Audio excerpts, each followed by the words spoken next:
നമസ്കാരം ഗൈസ്.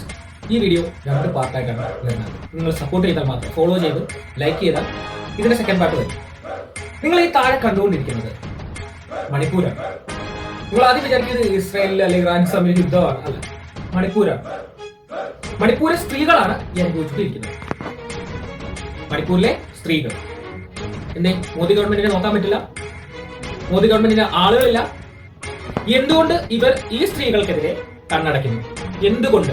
ചോദ്യമല്ലേ.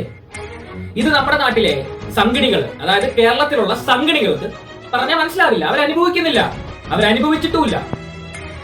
ജാതിയുടെയും മതത്തിന്റെയും പേരിൽ BJP എന്ന് പറയുന്ന വർഗീയ പാർട്ടി നടത്തുന്ന ജാതിവെറിക്കും മതവെറിക്കും ഇരയാക്കപ്പെടുന്ന പാവപ്പെട്ട സ്ത്രീകൾ മണിപ്പൂരിൽ അനുഭവിച്ചുകൊണ്ടിരിക്കുന്നതാണ് നിങ്ങൾ ഇപ്പോൾ കണ്ടത്. ഇത് 3 വർഷമായിട്ട് അവർ നടത്തിക്കൊണ്ടിരിക്കുകയാണ്. കഴിഞ്ഞ 3 വർഷമായിട്ട് ഇതിനെതിരെ ഒരു നടപടി സ്വീകരിക്കാൻ ഈ സർക്കാരിന് സാധിച്ചിട്ടില്ല.